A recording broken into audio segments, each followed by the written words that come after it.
This week on Inside the Headset, we are featuring Tremaine Jackson, the head coach at Valdosta State University. In this episode, Coach Jackson shares about coaching at many different levels, his rise to becoming a head coach, and what he learned from being a part of the AFCA 35 under 35 program. If you like this podcast, be sure to follow us wherever you get your podcasts. And don't forget to subscribe to our YouTube channel to watch new episodes each week. Now, let's get inside the headset with Coach Jackson. Coach Jackson, how are you, man? Doing well, Mario. How about yourself, man? I'm doing great, man. Blessed, and always happy to share a conversation with you, man. I know been the big dog on campus these days. I don't get to chop it up with you as much as I used to, but anytime I get to, it's always my pleasure, man. Well, mine too, man. Always excited. Appreciate what you doing and the AFCA with this educational portion. So really appreciate that. And look forward to talking to you. Yeah, no doubt, man. Well, let's take it way back. I think me and you are actually the exact same age, so I don't want to make you sound too old when I say that. But let's take it way back to those high school collegiate playing days. Potentially maybe a little bit after those playing days. When did you decide this coaching profession was something that you wanted to pursue, and you got you were serious about it? Yeah, man. I laugh and joke with people all the time, but I really decided I was going to be a coach in the third grade. Kind of like at recess, I was the guy directing the X's and the O's. You go down here to the monkey bars and make a right, I'm gonna hit you. And I just really like directing people. And when I got done playing, I knew what I wanted to get into because I had great coaches, guys like Van Malone, Ernest Carswell, guys that coached me. I wanted to give back to the game what was given to me. And there was only one way for me to do that. So schematically, I always wanted to be a coach. Relationally, I really figured out after guys that coached me that after I got done playing, there was nothing else I could be doing. Absolutely. And just real quick, I kind of made the joke that I think me and you are around the same age, and we really are. Just from your seat now, sitting as a head coach, and once again, we'll go back, we'll backtrack and spend a little bit more time in your past. But how much has the game changed, just from an X and O standpoint? Since you first got into this thing, in 2006, I believe at Kingsville, that first job. How much has the game changed, or has it changed at all? No, it's changed a lot, man. I came in as a defensive line coach, got that job 2 days before camp started because the D-line coach left. And so I kind of jumped in it. But it's changed in a lot of different ways. It's changed schematically. It's changed in how we prepare as a staff. I remember getting VCR tapes and doing recordings and personnel tapes, stacking them up on the defensive coordinator desk. Yeah. Now we got huddle and XOs and all that type of stuff. And so schematically, people were still in two backs. Had a true fullback. I remember playing against A&M Commerce, and they were playing with a true fullback. And you had better been ready for that ISO week coming your way. And so now fullbacks are kind of a thing of the past. So it's changed a lot. The high school players have changed with what they do in high school and how they come into college. And then coaching has just changed, man. These guys are really, really smart. Not saying they weren't smart then, but they've really evolved this thing. And the air raid has come and taken over. You see air raid everywhere now, when that was kind of its own thing back when I started. So it's changed a lot. But ultimately, the game still comes down to blocking and tackling. That's what hadn't changed. And the fundamentals of what we do. And so all these other things have happened. You still got to do those core things in order to win football games. No doubt. And once again, just from a philosophical standpoint, it's funny you said that. I actually went back and watched one of my college games. Not that I was a star player or anything like that, but I just literally was just sitting down watching it, and I was every tackle. I'm like, man, where's the targeting call? And that didn't exist. And it was crazy how physical the game was from that standpoint, man. And you talk about this emergence of the air raid offense, and the game does come full circle. So just kind of being in your conference that you are in right now, and that Deep South area, generally, what are you seeing offensively going on? Are you seeing the air raid everything to triple option, or is everybody kind of doing some of the same stuff? Man, it's funny you asked that because we were just talking as a staff before we left. In the Gulf South Conference, you see literally every style of offense. That's what I thought. We have a triple option team in our league. but 5 of the top 20 total offenses in Division II came from our conference, including ours. And so every week, man, even the teams that are considered to be struggling in our league, they play great offense. And everybody has a trigger man that can at least get the ball where they want it to go. And they've got great skill guys that can make people miss. And so every week, man, we're seeing a little bit of everything. We have to dedicate time to the triple option, just like we have to dedicate time to RPO work and all that type of stuff. So for my defensive coordinator, I'm glad I'm the head coach, because on some of them weeks, I just kind of go, hey, man, you got it. I ain't fooling with it this week.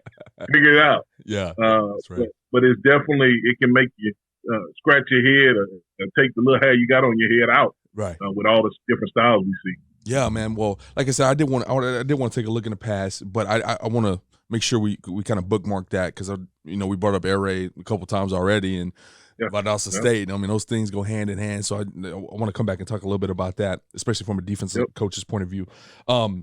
You finish up your playing career, at ULM, transferring to Texas Southern, and then graduating from Houston eventually in 2006.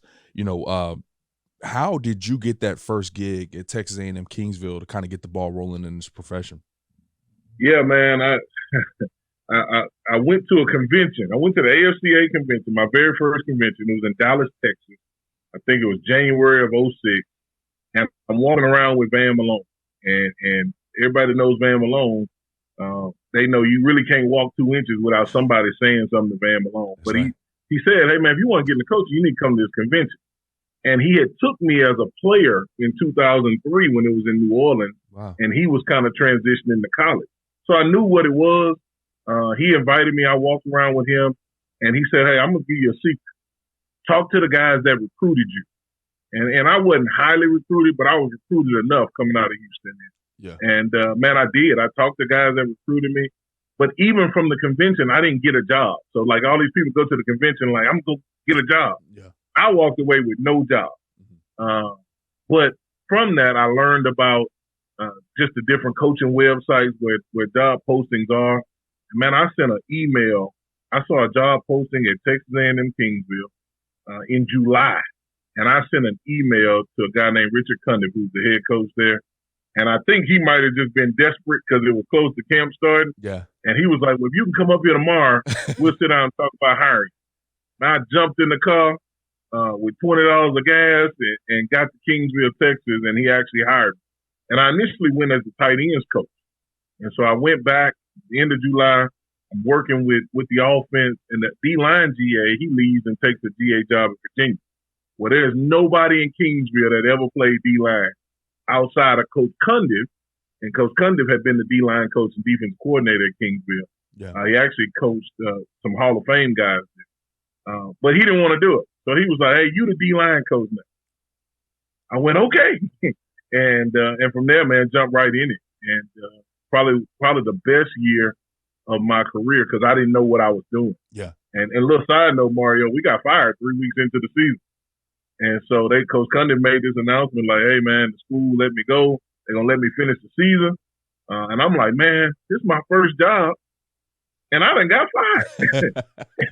I don't know if this coaching thing is for me, man. Right.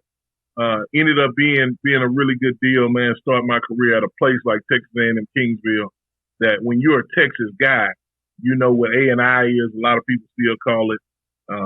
You know what Division II football really is. Absolutely. Which really started my love for Division II. Yeah, the Lone Star Conference, man. I spent a little time there at Commerce, as you mentioned. Yeah. That's a start that I did not know the details of that. So first of all, I didn't know that you spent the time on offense, which I know you're a D guy through and through.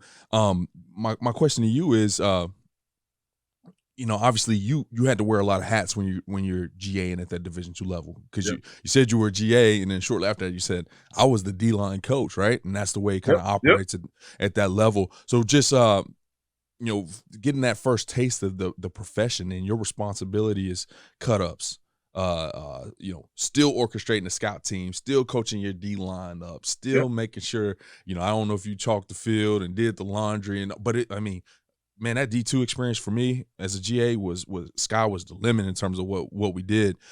Did you experience that yourself, kind of drinking out the fire hose? Man, I did, man. I GA with 3 other guys on defense there. And, man, we did a good job of splitting those roles up. Yeah. Where I did some field work one week with painting and chalking and doing all this. And then those guys handled the cut-up. And then we would kind of rotate. And so we did a good job of delegating to one another. Because at the end of the day, the guy that was defense coordinator there, he didn't care about none of that. He just wanted to cut up. Just wanted to do and the head coach wanted what he wanted. So a lot of late nights, a lot of washing clothes and still getting 11 personnel cut ups together. But man, we figured out a way to get it done. And that probably has been more beneficial to my career than anything I've ever done schematically. Because now sitting in this chair that I'm sitting in, you can't tell me about all the bad to it. Like I already know. It got done. Yeah. And so now and then from the other side, I was able to deal with some administration stuff too. Yeah. With study hall and things of that nature where I had to go and talk to the AD, which that side has really helped me too. So yeah. I was really blessed, man, in that role. And really appreciative that I got that role. Yeah, and so obviously you were at a Division II program, but let's look a couple miles over, couple hundred miles over, I guess, at U of H and UTSA and UTSA. I guess it didn't have a program at the time, but University of Texas, the Division I schools at this point in time, they were 10 coaches, not including the head coach. It wasn't a 10th coach, and they had the 2 to 4 GAs in that time frame. And that was really it. The analysts and the QCs it was a school here and there that may have had 1 or 2, but that wasn't as popular as it is now. So obviously, as you came through the profession, you're seeing staffs really load up on these types of guys. And now that you have the opportunity to be at a Division II university, are you still, or the GA still getting that experience that you got, or do you have guys in these other roles that allow for that workload to kind of be a little bit more dispersed? Yeah, no, they're still getting that experience. I mean, man, we got a grass field that I go, hey man, we need that grass field line. But really we have more help. I'm blessed, man. We got 17 coaches, including myself, about all. Okay. 7 of those guys are GA type guys, and man, they're able to split a lot of stuff up and go to work and attack. Where like you said, back then it wasn't very many. So. But they're still getting that experience because I do think that's important. Here's the experience we don't give them. I'm not interested in you getting me coffee. I'm not interested in you going to get my laundry. Yeah. I'm interested in you learning how to be a football coach because my tree matters to me. Yeah. Like, people talk about trees. That stuff matters to me, not from a selfish perspective, but there's a certain way that we coach and being relational that I want to spread throughout the profession. And I want guys to be ready to go get jobs. So you got to be coaching too. You got to be recruiting at a high level. And so we treat our GAs no different than our full-time coaches. They just got to get that field painted every now and then, yeah. like we need it to be. Yeah, absolutely. Now, you have that experience, and once again, you mentioned your head coach was fired week 3 in the season. In the profession, and I think probably with any job, but I think the coaching profession has a little bit bigger of an exclamation point on it. But man, it's the good, the bad, the ugly in this profession. There's some absolutely fantastic moments where there's winning big games.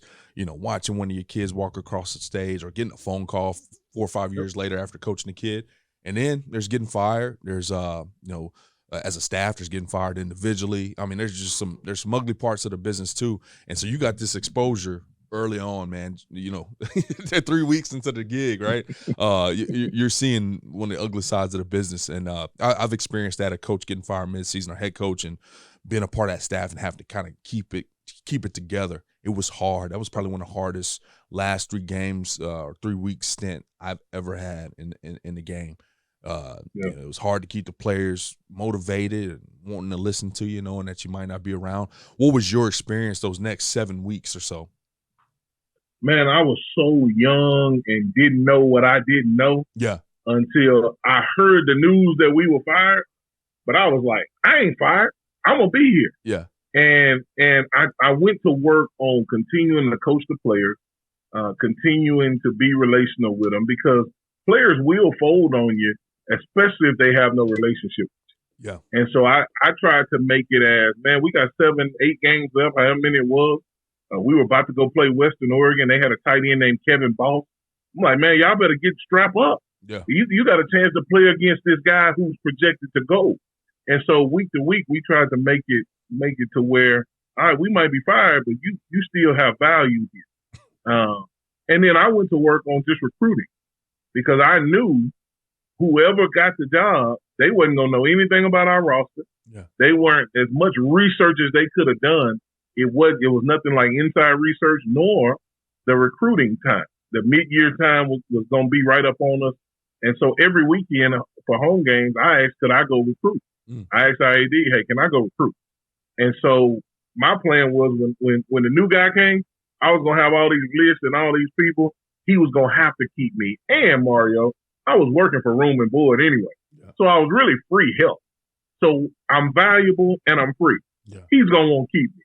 And so I went to work on that, but I didn't know that I was supposed to be disappointed or the things that come with firing that happened later on in my career. I didn't know those things early on. So I just kept my head down and went to work. What's crazy is if you did, you might have been on the scoop instead of recruiting, right? And not developed in the way or developed the kind of the mindset that you have now. So it's almost good you were wet behind the ears in that experience. So you get through the Kingsville opportunity, your first gig. You love the profession. You bounce around from Evangel, Texas Southern, Trinity Valley Community College. You talk about a HBCU, FCS, Evangel, I believe is NAIA. Trinity Valley is a junior college, community college. I mean, you talk about in about 4 years or so. I mean, you coached at almost every level except the FBS level. What was that wide range of experience? What did it mean to you, and how did that help you develop as the coach you are now? Yeah, it really showed me that good football is good football, regardless of the level. Correct. Like you said, I got a chance to experience it on a lot of different levels early on. There was no difference in the coaching and the creativity at Evangel in the HAC conference than there was in the SWAC. Yeah.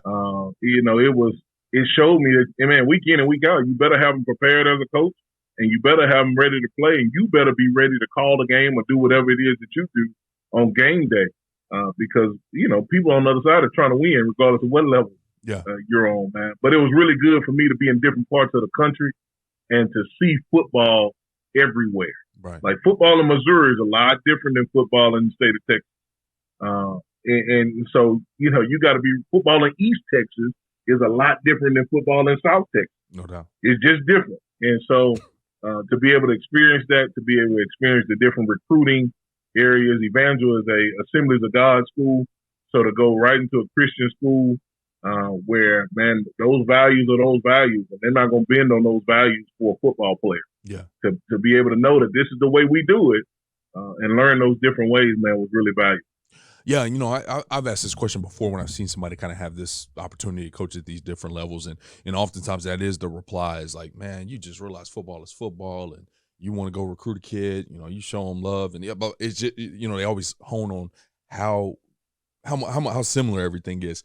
What were some of the differences though? Whether it's the scholarship range, what was some of the stuff that you did walk away from and been like, hey man, that Trinity Valley experience was so much different because we were borrowing those kids for 2 years, Yeah. The talent level that we had at Trinity Valley, with all that was the time, 2007, man, people were still placing guys in junior college. I remember we had a safety placed by Oklahoma. We had another DB placed by Rutgers. We had a left tackle that everybody in the country wanted that didn't know he was a good left tackle until his sophomore year of junior college. Man, to go from that to then Texas Southern, where you got to try to recruit those kids, to then Evangel, where those good-looking players ain't nowhere around, right, and you really just got to get the guys for the love of the game, that was different. But scholarship-wise, man, it's probably where the biggest difference was. In the NAIA, you don't have to declare your 24 guys, your 24 scholarships until after the season. I was coming out of the NCAA where that 63 to get 85 guys on scholarship was solid. You had to have that done with 30 initials. And so the different rules, I remember we played against a guy in the NAIA with no social security number. He was just like an international guy, kicker, playing in Missouri Valley. Man, that joker could do it. Yeah. And then we realized, how they get that guy in school? He ain't even had no social. And so that type of stuff was different. Yeah. But you don't know that unless you go into that league, unless you coach against that. Man, you don't realize how different it is. But from junior college to the FCS to NAIA, man, the rules were overwhelming. I pride myself on being a rule guy, a compliance guy, and I'm interested in that stuff. Man, there was no keeping up in the NAIA. I mean, it was, we could do certain things. I'm talking to my boys. They couldn't from a practice standpoint, kind of when the practice rules were starting to come into play. Yeah. Man, we were like in 2.5 days. We'd run them, practice them, and then practice them again at night. It was crazy. And I'm talking to guys like they had just started the every other day deal. I'm like, nah, we going every day. Every day, 3 times. Yeah, we going. We wouldn't say 3. We go, we got 2.5 days. But no, man, that part was really different. Yeah. That stuff, man, different talent and rules. Yeah. So then you get this opportunity at Sioux Falls in 2013. Initially walk in there as the D-line coach, walk out as the defensive coordinator. If you recall, just talk about that experience of, however that situation arose, and whether the coach called you in the office, said, come here, man, the situation's in your lap or somebody left. How did it go down for you to become, the DC for the first time? Yeah, man. So when I went to Sioux Falls, I went to get back into the NCAA. And I was leaving Evangel. I was like, man, I just need to get back into the NCAA. And I get this call, and it's like, hey, man, I'm at the University of Sioux Falls. I want to talk to you about the D-line coach. So instantly, I go to Google and see where Sioux Falls is. I don't even know where it is. I know it ain't close to nowhere I've ever been, right? And so I look at it, and it's the largest city in South Dakota. I said, man, well, that ain't bad. We'll roll up there. And so, man, I got there, walked in the door, and what people don't know about Sioux Falls is it was a NAIA power. Kalen DeBoer, who was the head coach at Washington, man, he had it rolling. Bob Young, his coach there, they had it rolling. And so they had just transitioned up to Division II, which I'm a lover of Division II. Mm-hmm. And so, man, I walk in. I think it's going to be a good year. They coming off being 9-2. I'm like, I'm just here for the fun. Man, we go 6-5, and I'm going to church one night during the last week of the season, and the head coach is like, hey, ride to church with me. And, I mean, we still got a game left. And he's like, hey, man, look, I'm going to make a change at defensive coordinator. I'm going to offer you the job. Do you want the job? I'm like, man, I was going to church. I wasn't even thinking about being no defensive coordinator here. And actually, Mario, an inside story, I was about to leave and come back to the SWAC. So I kind of knew what my path was going to be. Yeah. And, man, he hit me with that, and I went home and thought about it, and I took the job the next day. And I took the job for one reason and one reason only. The players that were on defense, I knew that they were better than what they were in 13. Mm. And one of the linebackers called me. He said, man, Coach told me he's going to offer you the defense coordinator job. Coach, man, if you take this job, I promise you, we're going to do everything you tell us to do. Well, when the players buy in, it don't matter what schematics you got, in my opinion. Yeah. Like when the players are all in and he had talked to the group and they wanted me to do it, man, I felt honored. And I felt like I had to. And so I called my guy where I was going to take the job in the SWAC and say, hey, man, I ain't coming. Hey, what? You going to stay there? Yeah, I'm going to stay here. And, man, that one phone call from that kid and that offer from that head coach, man, really kicked off a 3-year span of going 32-5 at a place where I just thought I was going to be 9 months, man. Mm-hmm. Like, it really shows you how when you think you have a plan, the good Lord sometimes will switch it up on you. Yeah. And Sioux Falls, man, was really beneficial, not because of the place, but because of the people. Yeah. I coached some really good kids there. And for them to ask for me and ask me to stay, I felt like I just had to. So let's talk about those 3 years, from a very personal standpoint, from a defensive coordinator standpoint. You never called a game at this point in time. I'm sure you're probably itching to have that opportunity, but I know a lot of people that's itching for some opportunities, and when it shows up on the desk, it's still a difficult task. What were some of the learning curves that you had in that first year, and how did you grow over your course of time there to reach that 52-5 mark? Yeah, man. When we so at Texas Southern, I had a mentor named Kevin Ramsey, and Kevin Ramsey was a DB guy, coached in the Power 5 all over the place. But as a D-line coach, Mario, I used to leave when Skelly came on, right? Mm-hmm. He was the coordinator. Skelly come on, I'm out. I'm going to watch one-on-one. Yeah. And, man, one day he kind of ripped and being like, man, you want to be a coordinator, but you leave when Skelly come on. That ain't coordination. So from then on, I started staying. And I felt like, man, he really prepared me. So I took over for him in 2011 when he became the head coach. So I had some coordinator experience, but nothing that I started from the bottom. I just took over for him. And so at Sioux Falls, this was like, man, this is you putting me in this whole system outside of the umbrella of Coach Ramsey. Man, here it is. And it was different. It was so different, man, because we were going from 3 down to 4 down. They had been 3 down all these years through NAIA, and it was totally different. And there was no pushback, but it was just teaching the coaches what this front is called, instead of just being odd, man, we in swim. This is called swim. And how we signal things, it took the whole spring to really get in where we need to get in. And, man, I'm grateful that we had that spring. What really helped me was the president of Sioux Falls. He said, hey, you taking over? I got $2,000 for you to do whatever you need to do. Go where you need to go. Go see who you need to go see. Man, I took that $2,000 and took my defensive staff down to Alabama State to see Coach Ramsey. And they were in spring ball. And I wanted the defensive staff to see what that was like. Yeah. And, man, that benefited me more than anything, because once they saw it, they knew what we were talking about. And I don't think if we don't do that, then we don't have the success in year one that we had. Yeah. And so thankfully I was able to do that. But you want to talk about putting me in the defense from ground zero as the D-line coach. Man, you talk about coverage, you're a 300-pound guy. People kind of looking at you out this corner. What you know about quarters coverage? Right. And so I had to prove myself to my people. Yeah. And then get them to buy into it so they can give it to the players. So it was different. It was different. It was definitely tough. Yeah, man. It's funny you kind of bring that story up. I remember, one of the places I was at for a while, we did something similar. We basically went from ground zero in our exact same offense, and we just sat down as a staff and we just talked about everything. What didn't make sense, yada yada yada. We did that, man, and I remember going through spring ball after we did that little exercise in pre-spring ball, and man, I felt like I knew everything. I knew what the left tackle was doing. I knew what the inside receiver, the running back, QB. I knew his progression, and man, that was such a big task that we went through as a staff there, and I think everybody would agree with me on that. So, it seems like, do you feel like you're the same DC now?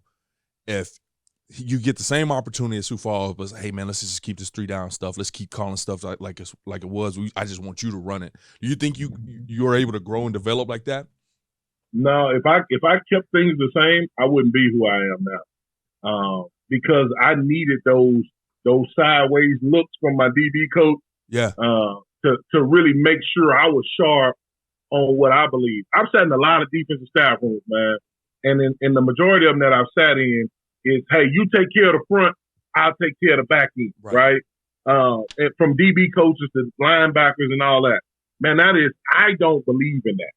I believe the system is the system. You'll hear us call our defense the 212 defense. The 212 is its own thing. It ain't no separation in it. It's, man, we lock tight from front to back, right? And man, we wanted to make sure, I wanted to personally make sure that people knew that I knew inside out. So when something broke, we were going to get it fixed and adjusted to. But if I hadn't have done that like that, then I don't think there would have been a level of confidence from my staff in me. If something broke down, we could get it fixed. just because we were kind of just all over the place. But we honed in on that, man, and now, like, you can't work for me if you haven't coached in our system. You know what I mean? Like, everybody talks about these systems. If you don't believe in doing it the way we do it or coached in our system, man, you can't. Because our system don't need your drills.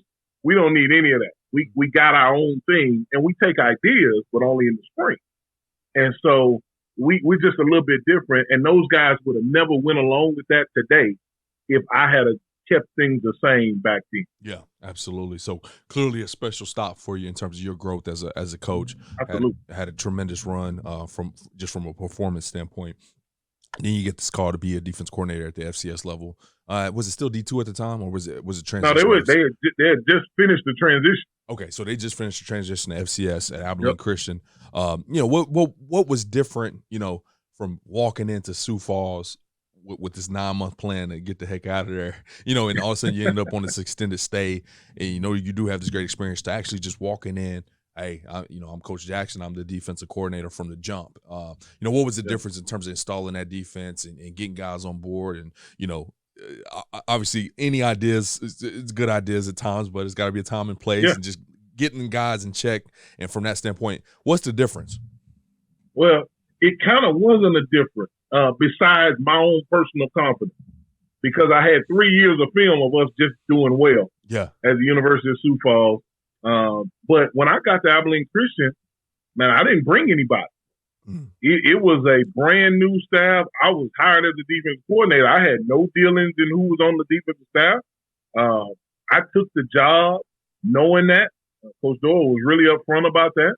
And man, I wanted to get back to Texas. I was kind of tired of being cold, Mario. Man, that -10 was kind of weighing on me. And but the chance to be in Texas, the chance to be at a place that was getting a brand new stadium, and to be in the Southland Conference, I was all for it, man. And then I had known what Abilene Christian was in the Lone Star Conference, and so felt like they had a chance to get players. But man, when I walked in, I had to do the same proving to the staff that, hey man, I'm a 300-pound DB coach. And I'm coaching these safeties back here now. I moved myself away from the D-line so people would stop looking at me sideways when I started talking about quarters coverage. My DB coach at the time is Ray Brown. He's now at Washington State. And Ray is a corner to a core. And he was like, well, what do you mean about funnel? And then we talking terminology. And so he and I went round and round. But again, man, they ended up buying in. And so all we need is the buy-in, and we know we're going to have some success, right?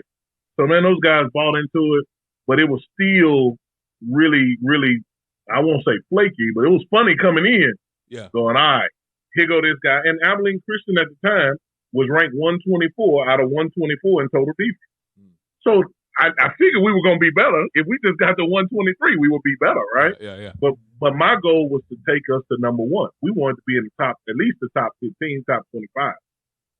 And that was a tall task, but we ended up getting there the following year. But it was different coming in. It was different. Even though I had the personal confidence, I still had to work to win over the staff that I had because I had no knowledge of today's work. Absolutely. And so you're able to kind of turn that defense around, get them going, and then you get this FBS opportunity at Texas State. And it was a short stay. But just talk about, getting that experience. I mean, I think for everybody, we have these big goals, and I know D2 is special to you, but man, coaching FBS ball is a big deal, man. I mean, it's a bigger check. It's just a lot that comes with that thing. So what was that like for you? Man, I had always, you've been down 35 quite a bit, right? Like, live on it. You come down I-35, you look over there and go, man, that's a beautiful school at Texas State. That's right. What's going on over there? And so when I got the call, my best friend in the whole world was Archie McDaniel. He was the linebacker coach in New Mexico at the time. He was going to Texas State as the linebacker coach, co-DC. I get this call, and he's like, hey, man, we got a D-line job open. You interested? Bet. I'm interested. Get a chance to interview with Coach Pavital, man. Things go well. He offers me the job. And I went for two reasons. I went, one, because I was my best friend, and it'd be our third time working together. And I think he and I have a good deal with D-line play and linebackers right behind each other, right? We've done that before. and to recruit with him on that level that was a special moment for me. Yeah. But also I went because I was the only box and the only level I hadn't coached on. Right. I had done NFL internship. I had never been in an FBS meeting room or team room that I wasn't just visiting trying to get better, right? So I went. And I thought going with a guy like Jake Spavital, who has the air raid offense on lock for his era, I wanted to be around that. I wanted to see what that was like. And so when we walk in there, man, I'm excited. And then, Mario, I learned, man, them dudes don't do much. I'm coming from doing academics to this, to that, like you said, painting the field. And we get there and we got people that do pretty much everything for us. So I used to be the guy in the room going, yeah, you big time FBS coaches. Y'all boys don't do nothing but coach and recruit. That's it. And so, but it was a really fun time for me. Campus was beautiful. But it definitely was to coach and recruit at a high level and just see how people treat you differently in high school when that logo changes. Absolutely. Man, that was big for me because I would have never experienced that had I not went to Texas. Yeah. That's a real thing. That logo change, man, just is perception. Whether it's walking the AFCA convention or like you said, walking into a high school, man, it does give you a different feel. Now, had that short stint there, and then this head coaching opportunity arises at Colorado Mesa. Excuse me. And how did you become the candidate for it, and how did you get the job? Yeah, so the guy I worked for at Sioux Falls, he called me. We were playing Appalachian State at Texas State. He said, hey, man, there's a place called Colorado Mesa. He was from Colorado. Mm-hmm. He said, there's a place called Colorado Mesa. My buddy's friend, his son plays baseball there. Really nice place. They looking for a head coach. I'm like, man, I don't know what you're telling me for. They ain't going to hire me. I'm Texas. I ain't never been to Colorado. Sioux Falls is the furthest I've been. And he was like, you should just apply. Man, I'm sitting in this hotel room in Boone, North Carolina, about to go play a really good Appalachian State team. And I'm like, man, I'm just going to apply so I can tell the dude I applied. Yeah.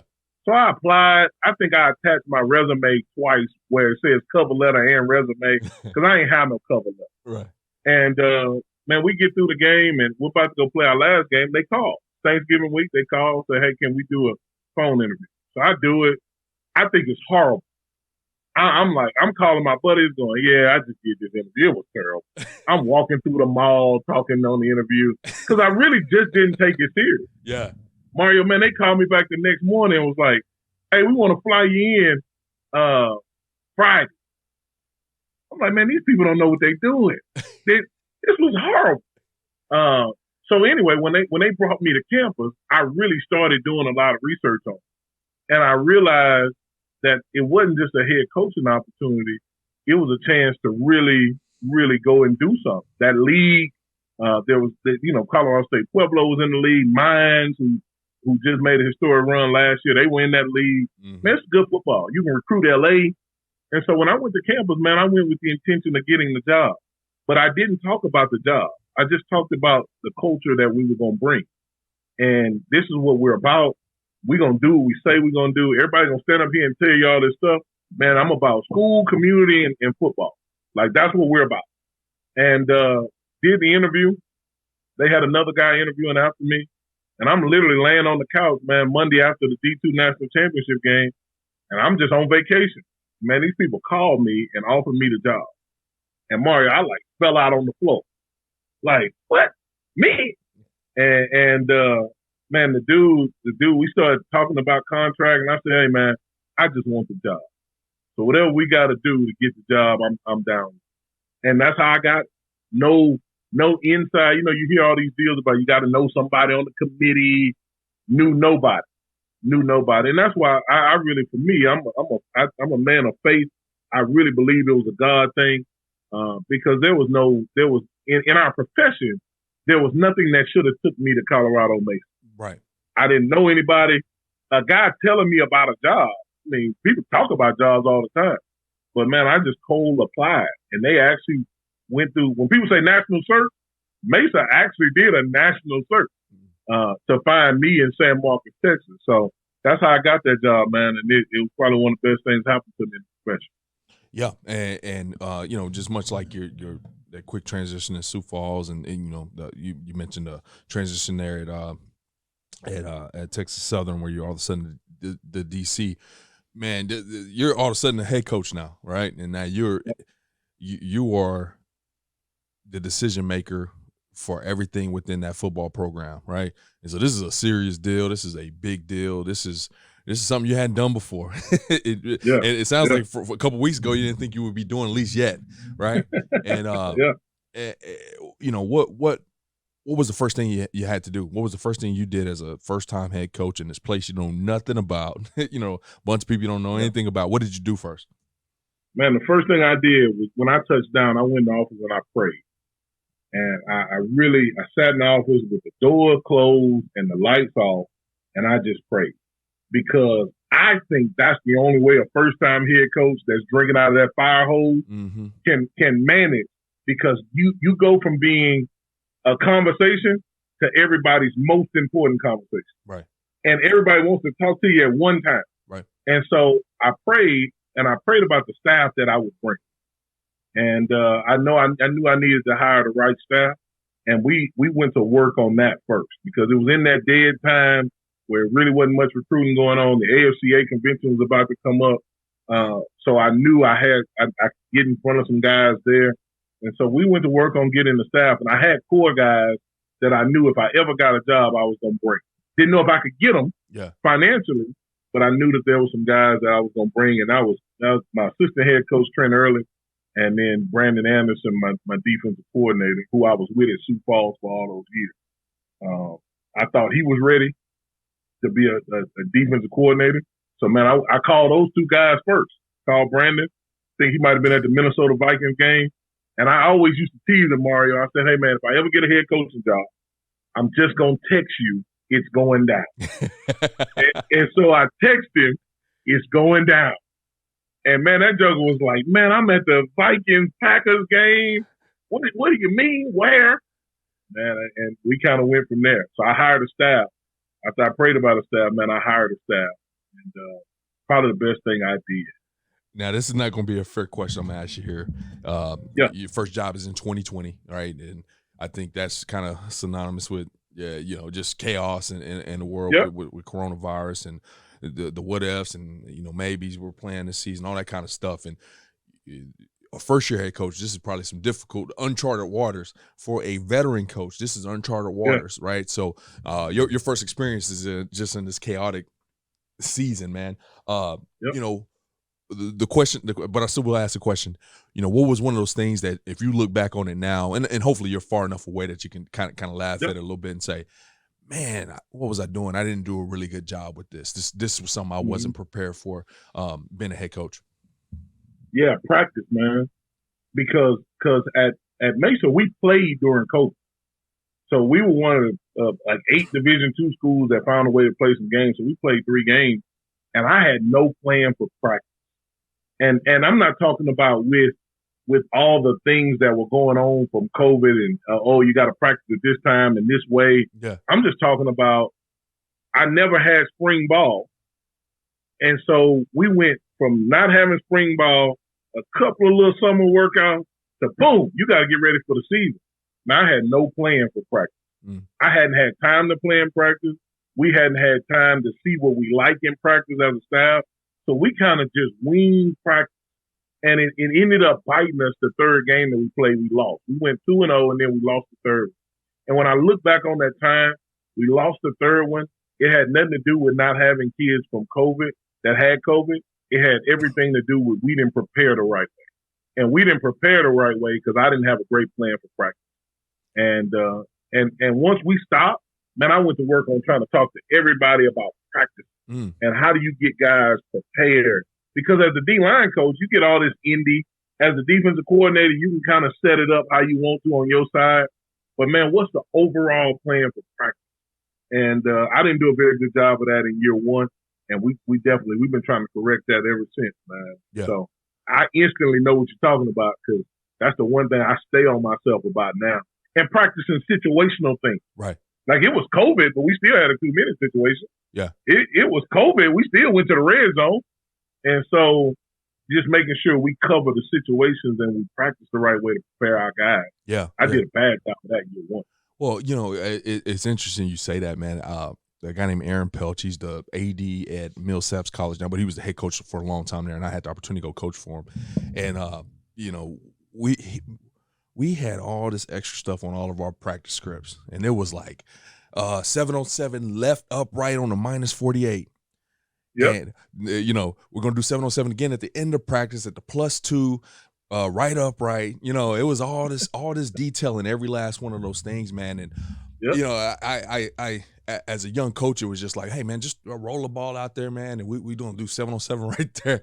And, man, it was just something that he took detail in the practice scripts. And as a young coach, when I asked him why we did that and he kind of explained it, he had a practice philosophy, which, that was the first time I ever heard that term, right? A practice philosophy, man. We're going to make sure by the end of the week, we snapped the ball on every hash, every yard tick. We done covered every situation that could arise in a game. And, it was eye-opening for me. And so that's awesome that, number one, that you can recognize that and just kind of own up to, hey, man, this is on me. This is something I got to do a better job at. And then most importantly, go seek knowledge from other coaches that are doing that well. And that's awesome. That was something that always stood out to me, and that helped me be a better coach because I started saying, man, I need to have a drill philosophy. Not the drills I like, but hey, does this drill apply to what we're doing on offense? If it doesn't, I need to book it till I'm in a triple option or until I'm in an air raid offense. But yeah, that's awesome. We say real quick. What we say, Mario, is practice is where we become us.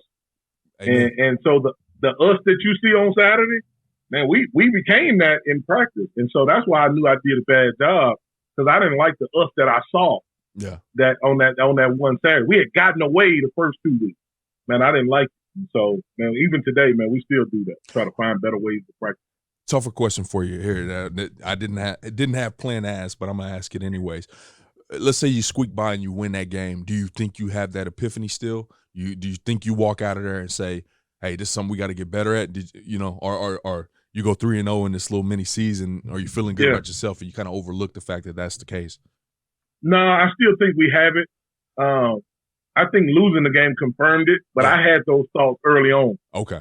And people that know me, they'll tell you when I get convicted on something, it's gonna change, right? And I was already convicted on it, and just losing the game kind of went, see, there it is. That's it. Yeah. It wouldn't allow me to go back. You know what I mean? But I still think we do have that epiphany.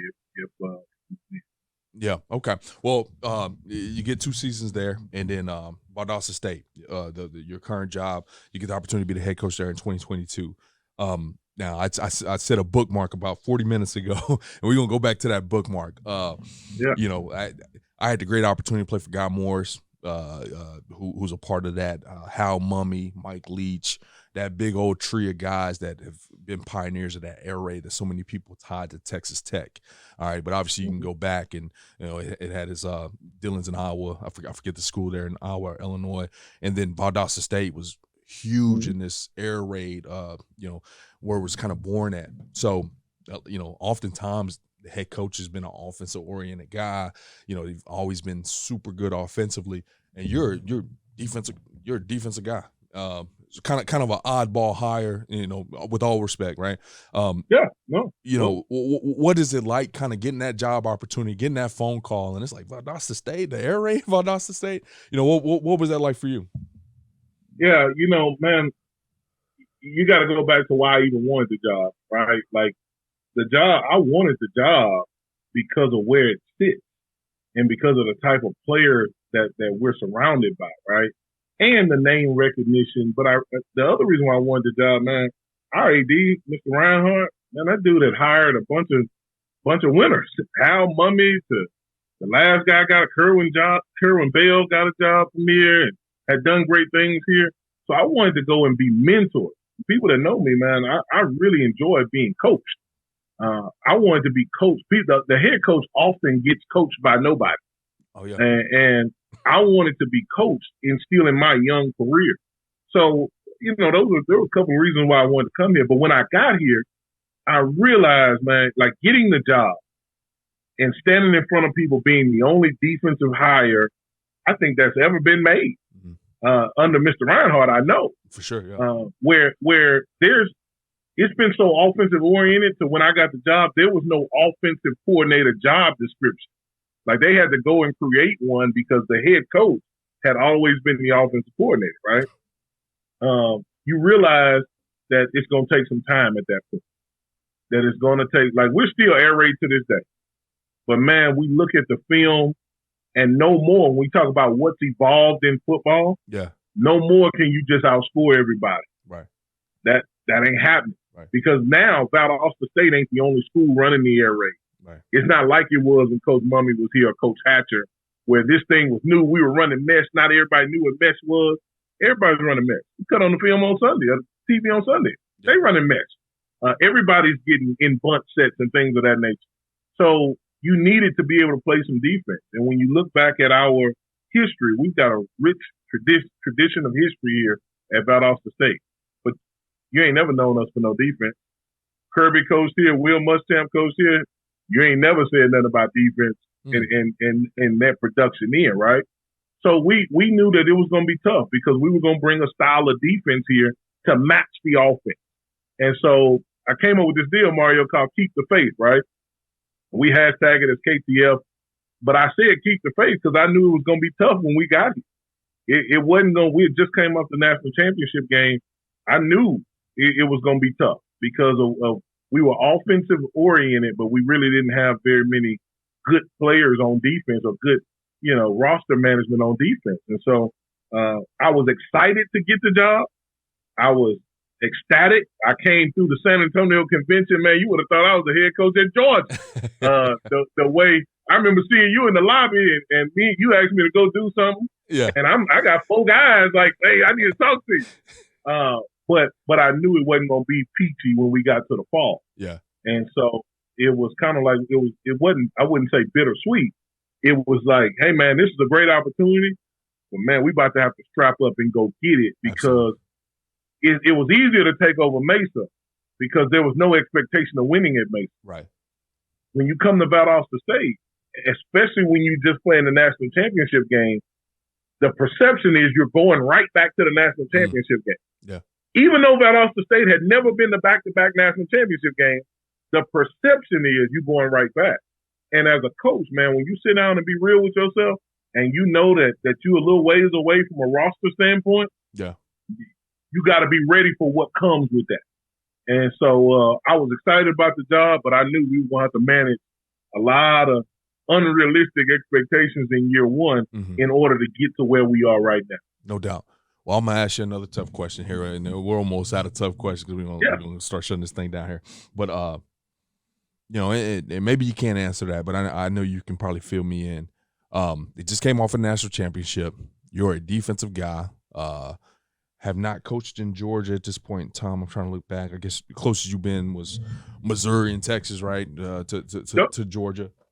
Why did they hire you? Why were you the guy? Why were you the guy that should be the one to take over that program?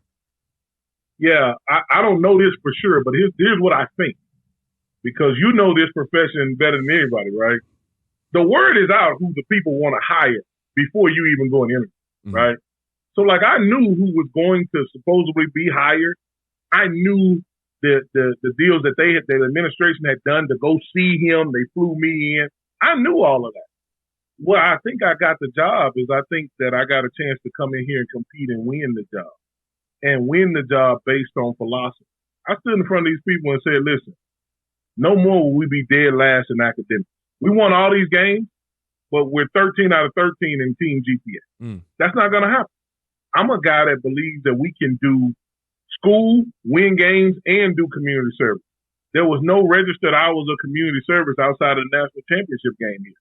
Not bashing anybody, just talking about, man, we in Valdosta, Georgia, where you need to give to a community so it'll give back to you. There's no reason why we should be in the semifinal game and we don't have 1,000 people at the game. But there is a reason when there's nobody in the community giving back. Why should people come to your game? Yeah. So I stood in front of those people, those boosters, that administration, and I told them what we were going to do. 1, we're going to raise the GPA. 2, we're going to be so involved in the community until they're going to be tired of it. And then we will win football games. But in order to do that, I know everybody wants to win right now. In order to do that, it probably could take some time. And I was very honest. And nobody wanted to hear the take the time part, but they did want to hear, well, let's see if he gets the grades together. Well, today we have the highest GPA in program history. That doesn't win us any football game. Right. But what that does is that lets people know that I did what I told everybody we were going to do. Mm-hmm. When you know, like I know, a lot of times at press conferences, things are said that when you look back, they don't get done. Absolutely. It sounds good, but it doesn't get done. Man, we came in here with a real plan to not just have a good football team, but to reestablish a Valdosta State football program in today's football. There was no portal in 18, 12, 7, and 4. There was no NIL in those times. So what we did then was great. But, man, we can't harp on what we did because football, the kid, is so different today. And we hadn't won in today's football. So I think we came in here with a vision to win today and to win in the future. And that won out based off of how convicted we were in it and how we were going to go about doing it. Coach, I'm gonna say this to you, man. One thing I've always appreciated, since the first time I met you, which was a while back, even before I got this AFCA role, was just your energy and passion. I think it's probably easy to see here on the podcast, and can only imagine at times about 1,000 on the football field. I appreciate it. But it's something I kind of ran across, and I wasn't sure I was going to ask you, and I got it on my note right here because I ran across some stuff, and it was D.O.G. Yeah. And then the only reason I decided to ask you is you were raising your hand up on one of these things. I saw the band. I'm pretty sure I saw Obedience on there. So what? Yeah. Okay. Good. Well, talk to us about that dog thing. What it means to you. Yeah, man. Being a dog, like high school coaches call and go, man, coach, I got a guy for you, a dog. And during COVID, all we had time to do was recruit, right? Mm-hmm. Like we were recruiting, trying to get the roster together. And so, man, I was on a walk one day and I was like, man, what is a dog?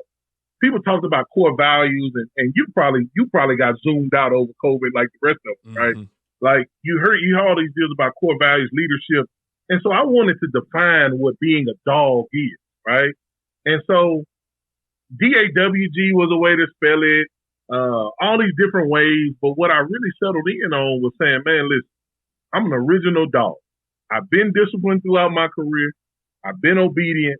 I've had grit. And so I want guys around me that display those three things. It was a way for me to judge if a guy could be one of us. Guy being disciplined. Will he do what he says he's going to do? That's what we defined it as. A guy being obedient. Would he submit and comply with the authority for the greater good of the team? And then a guy having grit. Does he have passion and perseverance for long-term and meaningful goals? If you got those three things, it covers being smart, fast, tough, and disciplined. It covers all of that. Mm-hmm. Just being a dog, man. Not to mention the graphic game with being a dog is something serious. Like we can do whatever we want to do on graphics and social media. So I felt like being a dog, I want dogs, but I don't want poodles. I don't want a little bitty dog. I want the all black pit with the white stripe, the tough dog. And I felt like that dog was disciplined. That dog was obedient. That dog had a lot of grit. And so not saying we use that measuring stick, man, in our program for everything when it comes to people. You can't book my hotel rooms if you're not a dog. You can't feed my players if you're not a dog because dogs roll together, big dogs.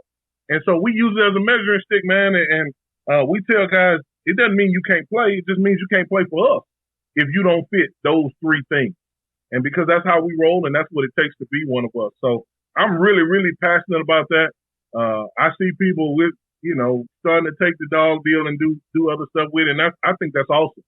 But man, for us, discipline, obedience, and grit, gotta have it. Can't be one of us. Can't be around me if you don't have those three traits. Because that's what it's gonna take. Man, you gotta have a lot of grit to play at Valdosta State. This ain't for the faint at heart, as people say. This South Georgia, August heat. Man, you gotta come on with it. And a lot of people are after you. A lot of people want to be like you because of the history and the tradition of the program. A lot of people talk about you because of what they think should be happening. If I didn't have passion and perseverance for long-term and meaningful goals, Mario, I would have quit this job a long time ago. after the season we had, which some people would kill to win 5 games. That's not the expectation at Valdosta State. Yeah. Man, you got to come on. They expect you to win 10, 12. I know what Ryan Day feels like. Mm-hmm. Like, you know what I mean? Got to lose 3 games. They're calling for him. What? Man, if I didn't have any grit, it would have been over with. And that's what we tell our players. Got to have grit to be here. Got to have grit to play for us. Amen, Coach.